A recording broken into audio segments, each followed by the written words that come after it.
In this part, we shall learn to solve the problem and interpret the problem,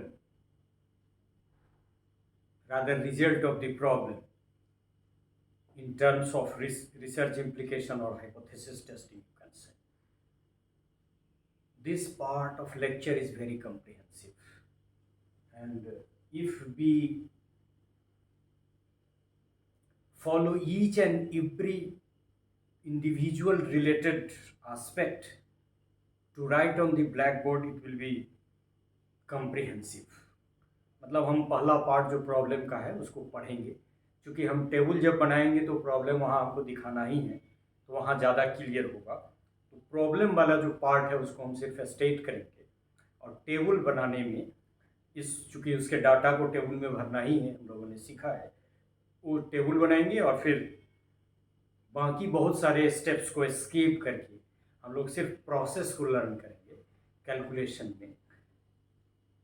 table हमने बनाना इसीलिए शुरू में ले लिया था कि टेबल बनाना भी हमको आ गया है। सारे वैल्यूज़ को कोशिश करेंगे हम लोग कि एक बार हम लोग शुरू का टेबल बना लें प्रिपरेशन वाला, और बाद में फाइनल टेबल बना ले जो वैल्यूज़ हमने कैलकुलेट किया उसके बाद, और जहाँ हमारा प्रोसेस है वहाँ हम उसको थोड़ा सा स्किप करें। So let us start without making any delay, because I am also very much fearful in order to complete this aspect. लंबा कैलकुलेशन है और छोटा बोर्ड है, the restriction is more, मिटाने में टाइम फिर ये। Let us see how we succeed. So a problem is, a researcher wanted to study the effect of anxiety and test of personality. दो लेवल हैं उसके, extrovert and introvert. Personality is divided into extrovert and introvert on the academic achievement of the under graduate students. ये clear हो गया होगा कि anxiety और extrovert और इंट्रोवर्ट के टर्म में पर्सनालिटी दो इंडिपेंडेंट वेरिएबल है, जिसका प्रभाव हमको एकेडमिक अचीवमेंट पे देखना है अंडर ग्रेजुएट स्टूडेंट्स का। For the purpose, the researcher has taken a sample of 20 undergraduates in total, capital N 20 हो गया। By using random method of sample selection, she administered related test and found following observation in relation to the academic achievement of the students। अब level of anxiety है और फिर इधर types of personality है जो दो भाग में बटा हुआ है, एक्सट्रोवर्ट और इंट्रोवर्ट। मतलब हाई एंजाइटी इधर, लो एंजाइटी इधर, एक्सट्रोवर्ट इधर, इंट्रोवर्ट उसके नीचे। इस तरह से 4 सेल है जिसमें 5-5 स्कोर है, 20। मतलब अब वो स्कोर क्या है उसको पढ़ने की कोई ज़रूरत नहीं है, वहाँ हम इसको डालेंगे। ये प्रॉब्लम है। Determine the independent as well as interactional effect of the anxiety by types of personality on the academic achievement of the undergraduates. मतलब दोनों का प्रभाव स्वतंत्र और इंटरैक्शन का एकेडमिक अचीवमेंट पे देखना है, किसका, एक्सट्रोवर्ट इंट्रोवर्ट पर्सनालिटी के टर्म में, और फिर एंजाइटी का। अब हम करेंगे क्या, what we have to do. मान लीजिए हम लिस्ट बना रहे हैं कि what we have to do, what is given in this problem. पहले हम लोग देखें, 2 independent variables, type of personality and level of anxiety, both with 2 levels each. इसका है एक्सट्रोवर्ट इंट्रोवर्ट, उसका हाई एंड लो, तो 4 सेल होगा यहाँ। 1 dependent variable academic achievement, scores against independent and dependent variable. Number of groups 4 है, मतलब के का मान कितना है, 4। Number of units in each cell 5 5 5 5 4 5 का 20। Total number of units that is n is equal to 20। अब हमको करना क्या है, to find out the independent effect of types of personality and anxiety, 2 independent variables on academic achievement that is dependent variable। तो एक तो ये देखना है, और दूसरा to find out interactional effect of 2 independent variables on dependent variables, that is the joint effect of anxiety and types of personality on academic achievement of the students। मतलब हमको कितने F निकालने हैं, 3। एक स्वतंत्र का, फिर दूसरे स्वतंत्र का एंजाइटी और पर्सनालिटी के लिए, और फिर एंजाइटी और पर्सनालिटी मिला के तीसरा इंटरेक्शन के लिए। अब एक हाइपोथेसिस भी हम इसमें बना लेते हैं, यद्यपि हम लिखेंगे नहीं, लेकिन there is no significant effect of type of personality and level of anxiety on academic achievement. विदित है कि ये हमारा नल हाइपोथेसिस है। There is no significant effect of type of personality and level of anxiety on academic achievement. Actual solution अब हम करेंगे, उसमें टेबल बनाएंगे। सो पहले टेबल बना लेंगे और उसी में सारा स्कोर लिखेंगे, इससे सब पता चल जाएगा आपको। इसीलिए हम प्रॉब्लम को वहाँ नहीं लिखा, क्योंकि आप लोग first hand experience one way analysis of variance के माध्यम से प्राप्त कर चुके हैं। तो एक्चुअल में क्या है कि for the problem the given 2x2 table, मतलब एक्सट्रोवर्ट इंट्रोवर्ट, प्रॉब्लम में भी बताया कि एक्सट्रोवर्ट इंट्रोवर्ट और इधर हाई एंड लो एंजाइटी वाला, तो ये 4 बनेगा और सीरियल नंबर वगैरह हम उसमें 1 to 5 डालेंगे। 5 लिया है, छोटा सा लिया है, तो दूसरे प्रॉब्लम में 10 लेंगे। तो ये हम पहले टेबल बना लें। यहाँ हमने डाला सीरियल नंबर, छोटा सा लिखेंगे इस, यहाँ हम लोग यहाँ ऊपर लिख दिया एक्सट्रोवर्ट, और फिर थोड़ा सा और बढ़ा दें, 4 भाग 2 भाग में इसको बांटना पड़ेगा, नहीं थोड़ा और छोटा ही रखते हैं वैल्यू को, लेकिन फिर स्क्वायर में दिक्कत हो जाएगी। लेट्स सी क्या होगा। और एक्सट्रोवर्ट ऐसा करेंगे, हम इसको मिटाएंगे नहीं, होगा तो फिर जरूरत पड़ेगी।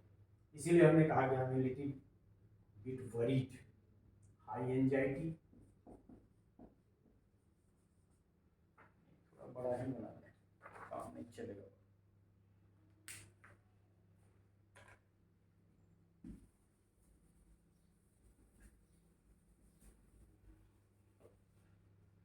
स्कोर लिखना जरूरी है, फिर कैलकुलेशन के समय हम इसको नहीं हुआ तो इराज कर देंगे। सो सीरियल नंबर, एक्सट्रोवर्ट इंट्रोवर्ट, पूरा का पूरा डाटा लिख देंगे, फिर कैलकुलेशन में हम लोग थोड़ा सा इसको मिटाएंगे। हाई एंजाइटी, यहाँ है हाई एंजाइटी ग्रुप, ये डाटा आपके पास रहना जरूरी है। और फिर इसका दूसरा पार्ट लो एंजाइटी, यहाँ छोटा हो गया, लो एंजाइटी, और एक्सट्रोवर्ट इंट्रोवर्ट, फिर इसको भी 2 भाग में, high anxiety and low anxiety. ये हेडिंग हो गया आपका। अब इसका क्या होगा, जैसा कि आप जानते हैं, सबको हमको 2 भाग में बांटना पड़ेगा in order to find the sum of squares.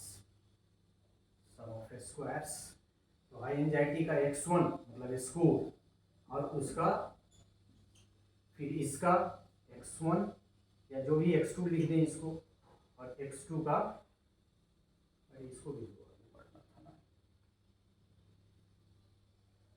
छोटा हो गया।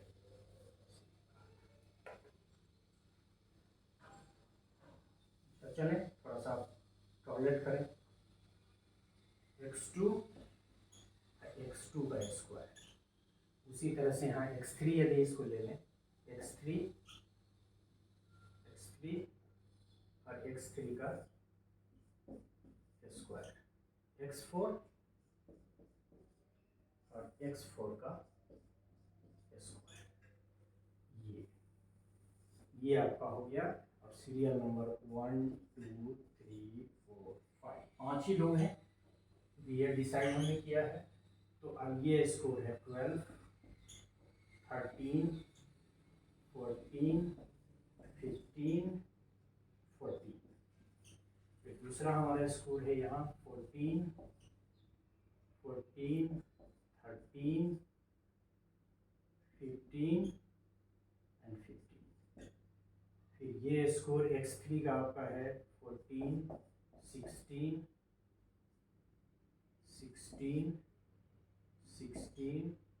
एंड 15। फिर ये है 11 10 12 एंड 16।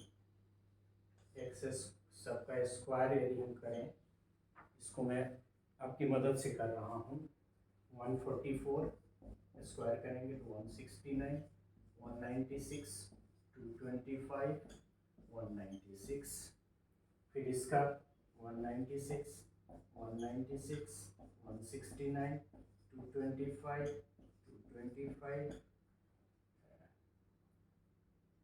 196, 256, 256, 256, 225, 121, 100, 144, 144 एंड 256।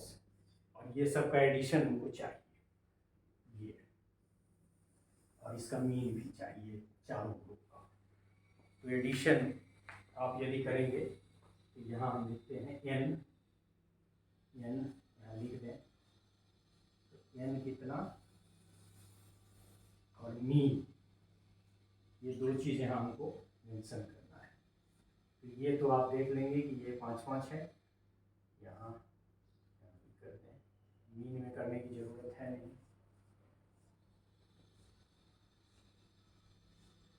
ये तो n आपका 5 है, इसमें भी 5 है, इसमें भी, सॉरी ये तो इसमें लिखने की ज़रूरत ही नहीं है। तो ये यहाँ 5 है,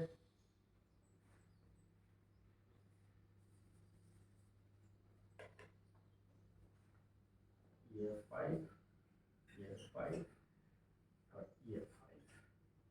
और आपको सम, इससे पहले सम, सॉरी ये पहले मैं सम ही कर, सम n को छोड़ दीजिए, n लिखने की ज़रूरत नहीं है, हम सम ही कर देते हैं।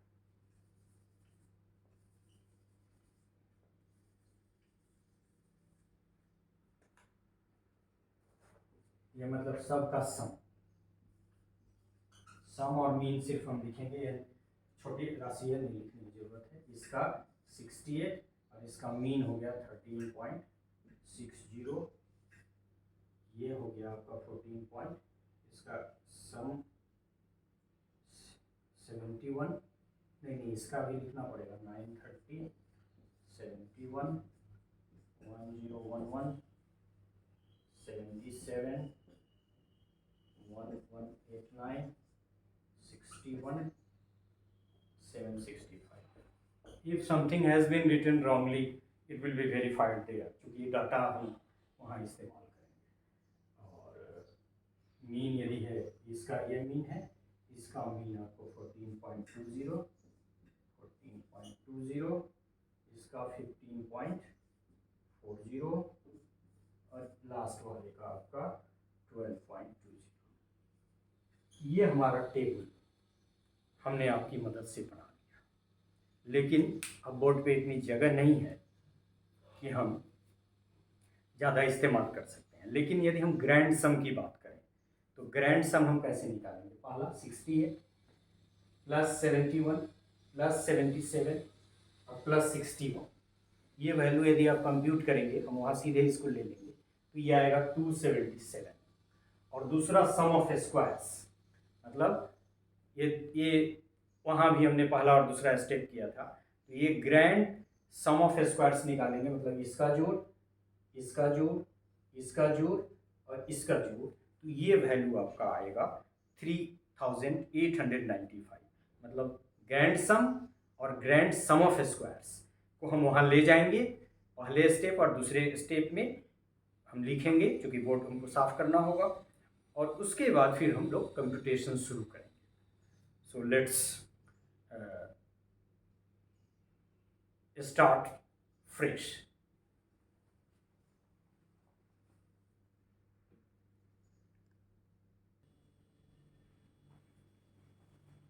Now I am a little bit relaxed because we have completed the two important steps. Firstly, we have arranged the data in the table. We have find mean of all the four groups. We have find grand sum by squaring the data. We have also find grand sum of a square. So the step 1 and 2, table preparation, finding mean, and finding and summing the squares. तो ये दो step हम पहले का मान ले, तो एक स्टेप हमने ग्रैंड सम निकाला है, तो ग्रैंड सम हमारा कितना आया है, grand sum is equal to, हमने वहाँ आपको बोला था कि इसको हम ले जाएंगे वहाँ 277, और दूसरा हमने कंप्यूट किया था total sum of grand sum of squares. ये ग्रैंड सम ऑफ स्क्वायर्स का मान हमारा कितना आया था 3895।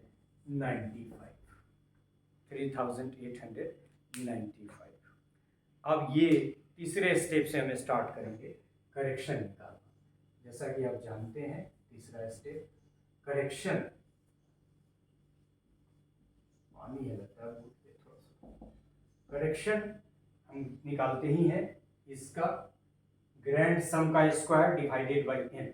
सो हमारा वैल्यू कितना है, इसको जोड़ा था हमने तो 277 हमारा आया था, और 5 + 5 मतलब n, कैपिटल वाला n 20। तो ये हमारा करेक्शन का मान कितना आ जाता है, करेक्शन का मान हमारा आ जाएगा जो भी वैल्यू हो 3838, चूँकि इसका स्क्वायर और डिवाइडेड बाई 20 दैट इज 76, पूरा वैल्यू लिखेंगे नहीं, द वैल्यू इज 3800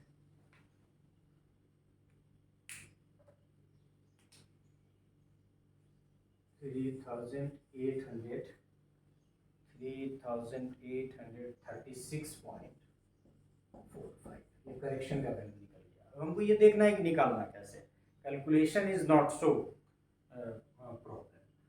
और फिर चौथे स्टेप में हम क्या करते हैं, सम ऑफ स्क्वायर्स मतलब SST।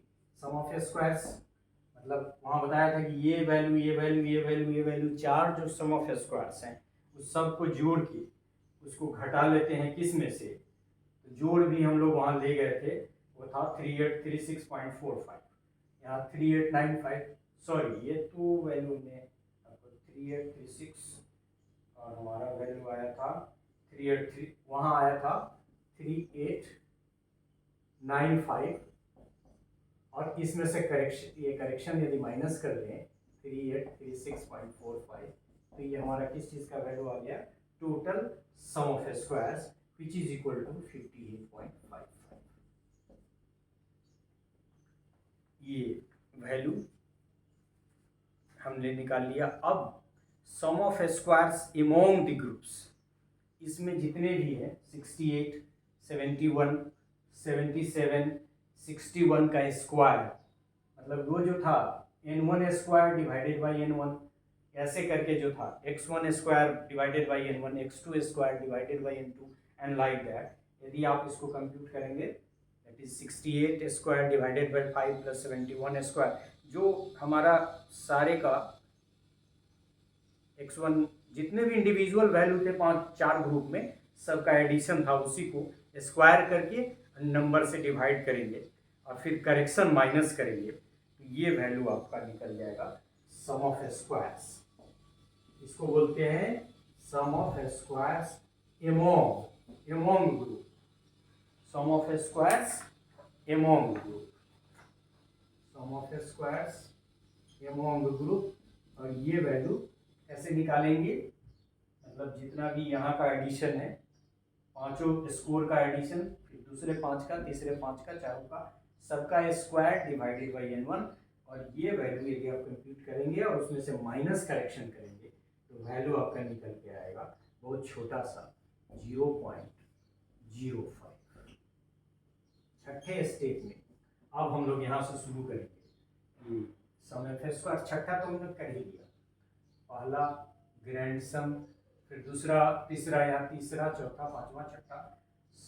तो sum of squares between the groups मतलब ए ग्रुप्स का, अब यहाँ से ये वेरिएबल समझ लीजिए आप को निकालना है, तो ये वेरिएबल का जो दो पार्ट है पर्सनालिटी का, मतलब उसमें sigma x1 + sigma x2 divided by n1 + n2, वहाँ आप देखेंगे, ये आपको मैं लिख देता हूँ इसलिए कि आप वहाँ से आपको देखना पड़ेगा, साथ साथ डाटा नहीं है। 61 प्लस 71 दो स्कोर है, डिवाइडेड बाई 5 प्लस 5, ये एक नई चीज है, इसको जरा ध्यान से देख लें। 77 प्लस 61 डिवाइडेड बाई 5 प्लस 5, अब माइनस करेक्शन। अब इस वैल्यू को मैं करेक्ट नहीं करूँगा, यहाँ जब आप देखेंगे तो कॉलम वाइज समझ में आ जाएगा ये 61 और 71 को एक साथ क्यों जोड़ा है और 77 और 61 को क्यों जोड़ा है, इसमें थोड़ा समझने की जरूरत है। मतलब ग्रुप वाइज आप वैल्यू को देखें, यदि क्रिएटिविटी का जोड़ रहे हैं तो इधर जो स्कोर है इधर भी स्कोर है, तो जो स्कोर क्रिएटिविटी का है उसको जोड़े। चार में चार तरफ यदि चारों स्कोर है तो जोड़ो, जैसे 68 का 71, 77 और 71, तो ये वैल्यू चेंज होगा ये वेरिएबल के लिए। वैसे ही यदि हम 7 में, और ये फाइनल वैल्यू यदि हम लिखें तो ये फाइनल वैल्यू हमारा आ जाता है 26। सम ऑफ स्क्वायर से आया, sum of squares between A, sum of square से मॉग, सम ऑफ स्क्वायर्स, ये इसका वैल्यू है 0.05। वो जो निकाला था एमोंग वाला, हमने पहले भी सीखा था कि जितना भी एडिशन है सारे इंडिविजुअल स्कोर का, उसका स्क्वायर डिवाइडेड बाई n1, उसका स्कोर डिवाइडेड बाई n1, जिसमें 68 स्क्वायर डिवाइडेड बाई 5, तो वो वैल्यू आपका हमने रॉन्गली यहाँ आपको लिख दिया है, वो इसका वैल्यू है जो छोटा सा है, वो वैल्यू आपका इसकी सब जगह जरूरत पड़ेगी 26.55, और ये वैल्यू आपका यहाँ है 0.5। उसी तरह से यदि दूसरे वेरिएबल ए ग्रुप का जो बी ग्रुप का जो वैल्यू उसको यदि हम निकालते हैं तो मैं वैल्यू इसलिए लिखता हूँ कि वहाँ से आपको मिलाना पड़े। जैसे देखिए आप, मैं इसको यहाँ मेरे पास है, इसका यूज़ मैं कर लेता हूँ। ये वैल्यू आप देखें, इसको देख लेना थोड़ा पड़ेगा आपको। ये देखिए, ये 68 और 71 एक साथ है। 68 ये वैल्यू है,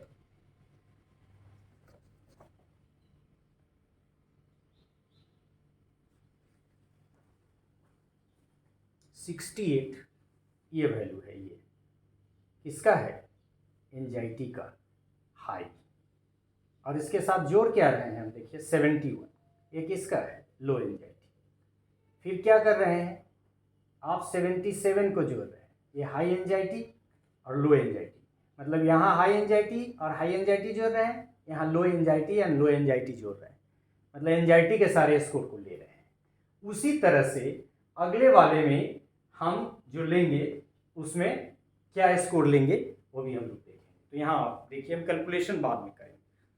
यहाँ जब सातवें वाले में यदि करते हैं, सातवें वाले में, तो ये स्टेप आपका क्या हो जाता है, दूसरे वाले वेरिएबल में यहाँ हम लोग लिखते हैं, ये 71 था वहाँ, यहाँ 68, 71, और यहाँ आपका आ जाता है 68 प्लस 77 का square divided by 5 plus 5 plus 71 plus 61 divided by 5 plus 5। अब ये CX तो रहने ही दे, इससे कैलकुलेशन में तो फॉर्मूला है, आप समझ रहे हैं। अब ये आप देखिए कि क्यों लेते हैं, मतलब पहले वाले में क्या किया, एंजाइटी को देखा, यहाँ हमने आपको बताया कि 68 स्कोर है हाई एंजाइटी का और 71 है लो एंजाइटी का, तो हाई और लो का स्क्वायर, फिर हाई एंड लो का दूसरे ग्रुप का स्क्वायर, मतलब यहाँ एंजाइटी हाई लो इस तरह से ले, यहाँ स्क्वायर यहाँ भी होगा।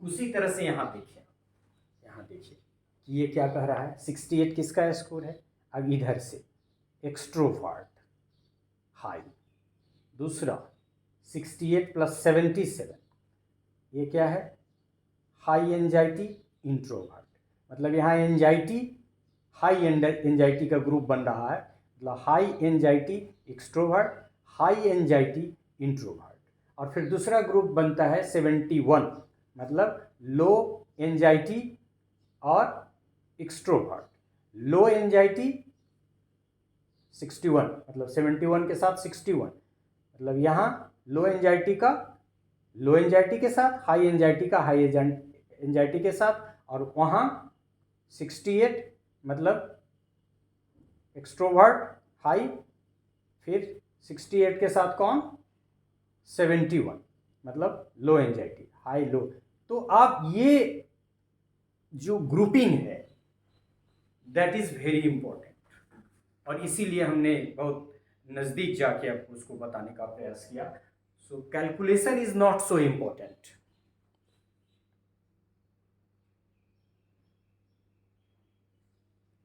The calculation is not so important. What is more important is to put these values and to learn ये ग्रुप में यही वैल्यू हम क्यों रख रहे हैं, और इस पे आपको थोड़ा वर्कआउट करना पड़ेगा।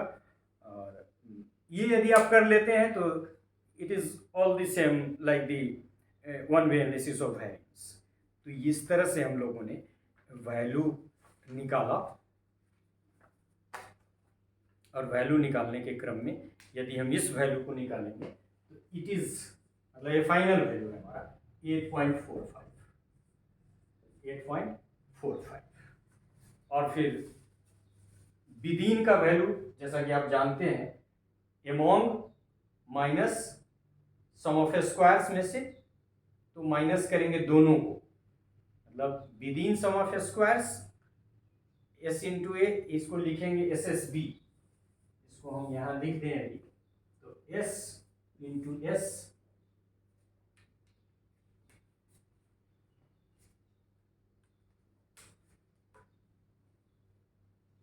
इंटू एस ए बी, इसको क्या लिखना चाहिए हमको, s into S A cross B.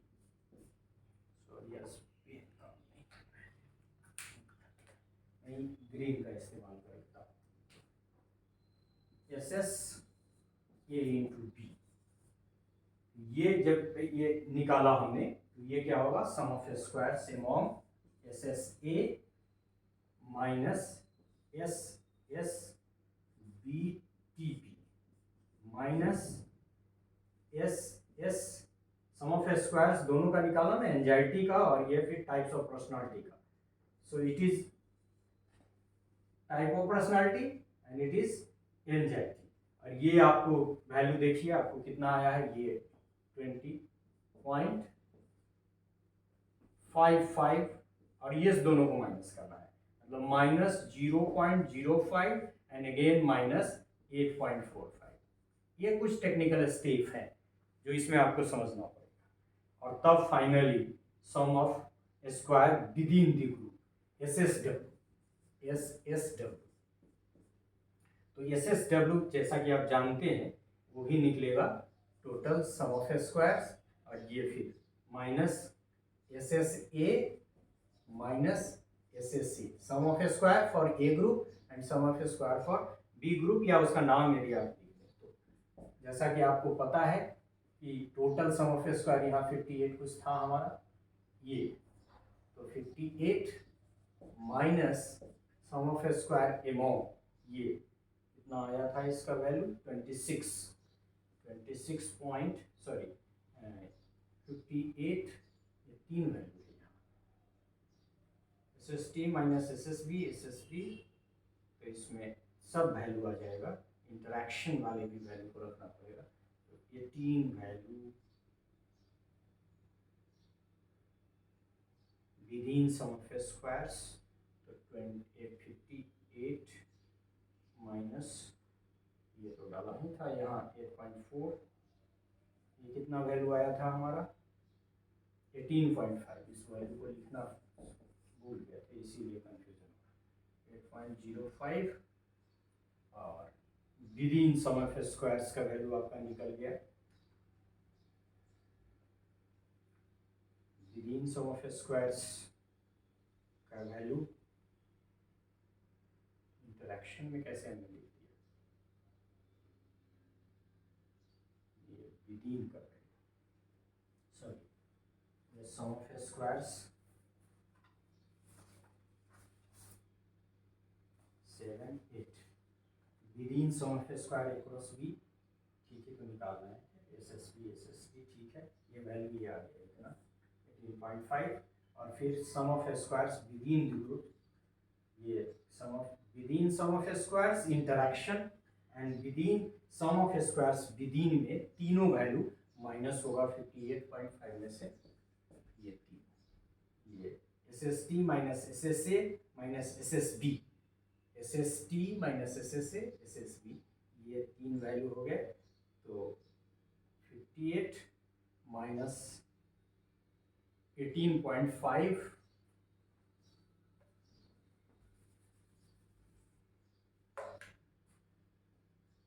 58.55 minus post में दे दीजिए तीनों का वैल्यू, ये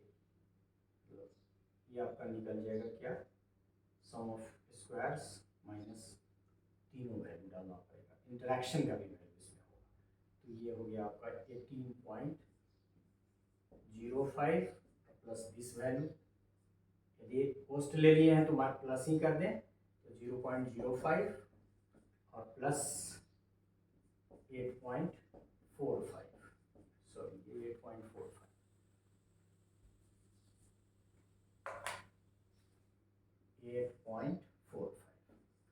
और यदि इसमें से ये 58 माइनस टोटल जोड़ेंगे तो वो वैल्यू आएगा 26.5 आएगा।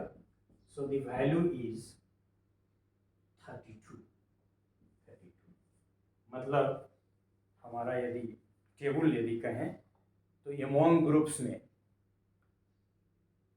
सम ऑफ स्क्वायर्स का वैल्यू 26.55, डिग्री ऑफ फ्रीडम उसका भी, चूंकि हमने कहा भी इसका भी हम लोग निकालते हैं 4 माइनस 1, थोड़ा सा समय लगाना पड़ेगा इसको। हम लोग अब इस कैलकुलेशन की मदद से सारे वैल्यूज को एक जगह लिख ही देते हैं।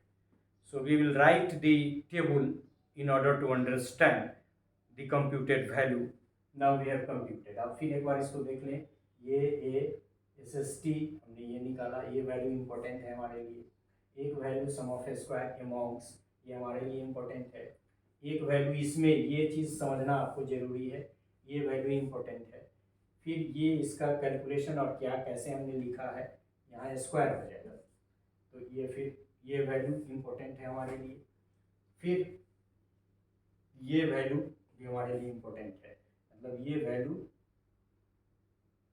26 माइनस ये वाला 18.5, ये वैल्यू, ये सारे वैल्यू हमने निकाले हैं।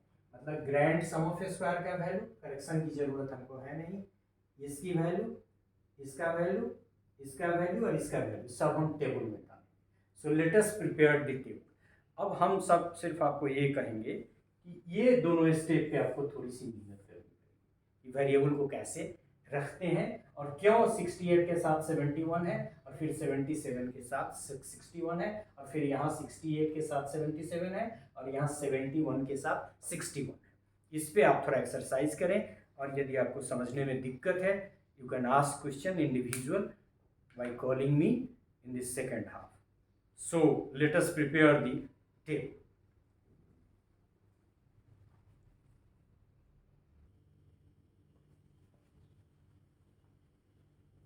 As you can see our table is ready।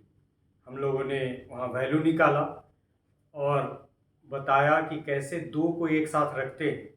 इसमें थोड़ी सी सावधानी आपको बरतनी है, उसी को लर्न करना है। थोड़ा सा प्रॉब्लम 2-3 देखेंगे तो समझ में आ जाएगा। That is also very easy.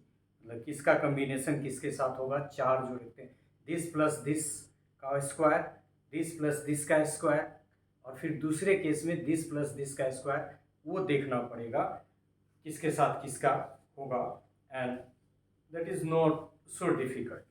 Here in order to understand the table you can see यहाँ अमॉन्ग ग्रुप्स में के का मान 4 है तो 3, ये इस ग्रुप में 2 ही ग्रुप है, एक वेरिएबल का 2, दूसरे वेरिएबल का तो इसका 2 माइनस 1, तो डिग्री ऑफ फ्रीडम में निकल गया।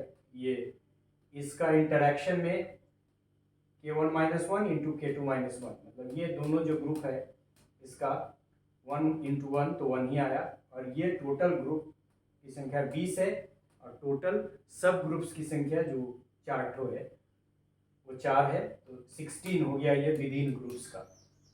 ये वैल्यू सब हम लोगों ने वही पुट किया है जो ये हम लोगों ने निकाला है अमाउंट का। फिर ये वैल्यू पहले के लिए जो 0.05 हमारा आया था, ये 8.845, और ये फिर जो तीनों के इंटरेक्शन में तीनों मतलब तीनों जो माइनस करके निकाला था यहाँ हम लोग जो देख रहे थे, और ये तो विद इन ग्रुप जो है माइनस, जैसे उसमें निकालते हैं विद इन का भी निकाला था।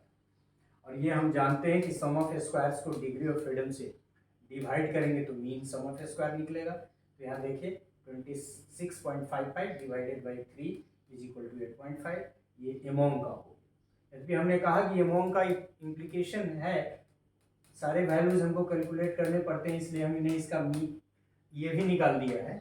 लेकिन जो हम इस्तेमाल करेंगे हाइपोथेसिस के तरफ में, ये एक स्वतंत्र के लिए, दूसरे स्वतंत्र के लिए और तीसरे इंट्रैक्शन के लिए, इसी 3F का हम इस्तेमाल करेंगे और इंटरप्रिटेशन में उसकी बात करेंगे। तो ये सारे वैल्यूज हमने निकाले हैं, इसको डिग्री ऑफ फ्रीडम से सारे वैल्यू को डिवाइड कर दें। थोड़ा सा हम आपका और बड़ा कर देते हैं इसको, so that you could be able to see the values. तो ये देखेंगे आप, ये सारा वैल्यू हमने जो लिया है, ये सम ऑफ स्क्वायर्स को डिग्री ऑफ फ्रीडम से डिवाइड करते हैं तो मीन सम ऑफ स्क्वायर निकलता है। मीन सम ऑफ स्क्वायर को फिर डिग्री ऑफ फ्रीडम से डिवाइड करते हैं, जैसे यहाँ 8.85 आ गया तो इसका निकल गया। खैर इसका यूज हमको नहीं करना है, यहाँ 0.05 है, इसको डिग्री ऑफ फ्रीडम 2 से डिवाइड किया, सॉरी ये 2 से यहाँ 2 होगा, ये -1 बिटवीन ग्रुप्स ऑफ पर्सनालिटी, ये कैसे आ गया 2, ये 2 से नहीं सॉरी ये this is not divided by the degree of freedom, ये हमने यहाँ गलत लिख दिया, इसको जरा करेक्ट कीजिए आप, it's a mistake that we have made. Here the value of sum of A square within, आपको याद होगा वहाँ ये by mistake mechanically I have written, तो ये जो आपका निकला है वैल्यू, ये क्या है, mean sum of A square within, ये सब इसी सब से सब डिवाइड होगा, विदिन से सब, विदिन से सब, विदिन से। तो विदिन का वैल्यू कितना आया है यहाँ, ये देख लीजिए, विदिन का वैल्यू है, mean sum of A square within का वैल्यू 2 है, तो ये सारे mean sum of A squares को within sum of A square से जब डिवाइड करते हैं तो सारे वैल्यू निकलते हैं, इसीलिए 2 से यहाँ किया। इसको भी 2 से इसलिए किया है कि ये within sum of A square, तो सारे में देखेंगे कि आप every value is divided by 2, ये mechanically I have written, I feel sorry for this. So the value is this. Now value is calculated, though we have very limitations in delivering such type of lecture on such a short board with huge amount of data to be written. Even then we have tried our best to learn. अब ये हमारा table आ गया, what is more important that we shall interpret, and that is the interpretation part, so that you could learn to apply the result, rather to learn to interpret your values if you apply two-way analysis of variance. In the F table for 1 and 16 degree of freedom,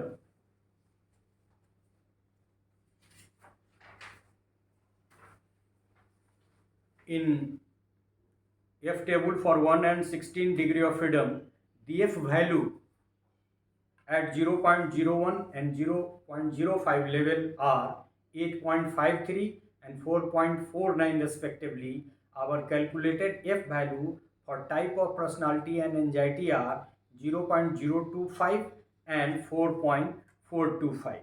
मतलब value हमको जो 0.05 पे चाहिए वो 4.49 चाहिए। अब उससे हमारा ये दोनों इंपॉर्टेंट वैल्यू जो इंडिपेंडेंट वेरिएबल का है, ये भी कम है, ये भी कम है, तो इसका इंटरप्रिटेशन में personality and anxiety are 0.025 and 4.225 respectively, both these values are insignificant.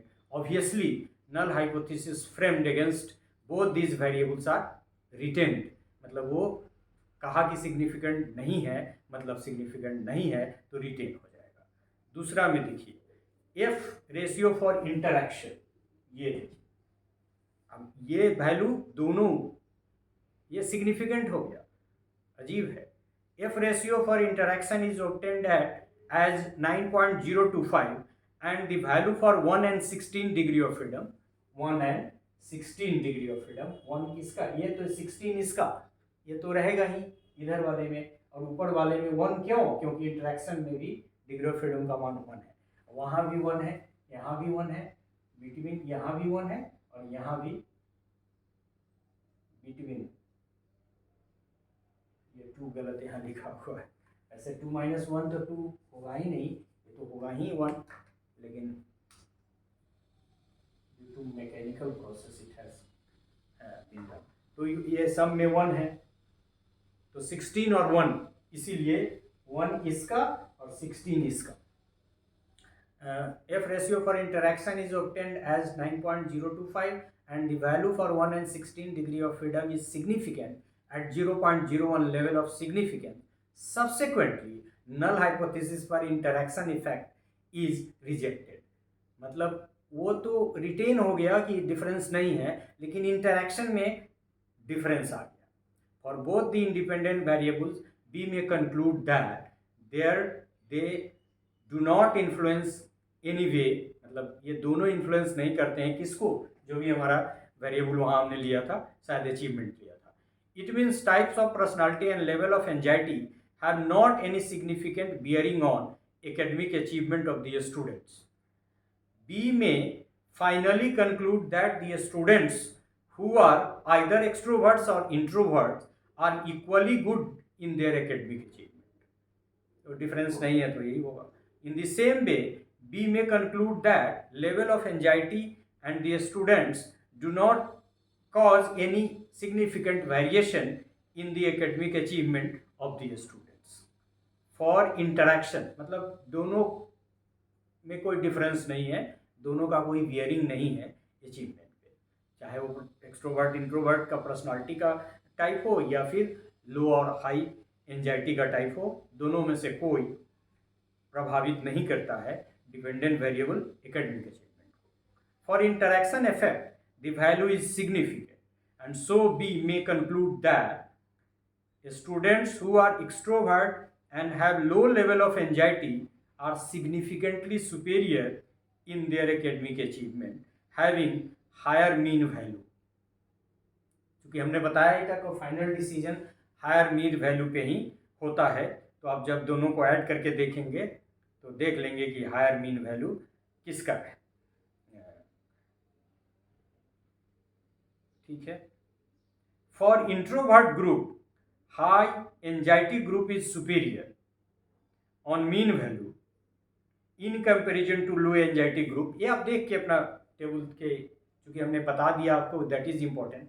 Mean में जिसका वैल्यू अधिक होगा वो यदि सिग्निफिकेंटली सुपेरियर है तो उस ग्रुप को सुपेरियर सिग्निफिकेंटली माना जाएगा, वैल्यू सिग्निफिकेंट आने पे. It means introvert high anxiety group is significantly superior in their academic achievement in comparison to introvert low anxiety group. तो ये फाइंडिंग्स है. Finding is not so important because it is hypothetical, it has been taken to make you aware, to make you understand कि इसका मतलब क्या हुआ. और ये फिर आपको ये भी एक एस्पेक्ट है जो लर्न करना होगा. I am a little bit suspicious that you have been able to understand, but if you will try you will understand by having this base from this lecture. क्योंकि ये डाटा का nature इतना complex और इतना ज़्यादा board है, बहुत को हमने एस्केप भी किया, बीच में हमने पॉज करके भी डाटा को लिखा, अदरवाइज ये अननेसेसरी फिर लेंदी होता चला जाता. फिर भी these type of lecture from this mood is very difficult to deliver. Though I was planning to solve one more problem in order to take some hypothesis and learn to interpretation. Next time, if we get time, we shall try our best, and in the process, uh, some more modifications to make the level of the teacher of the lecture in this mode effective, we shall talk on. But for today's, it is all over. We have also solved the problem and have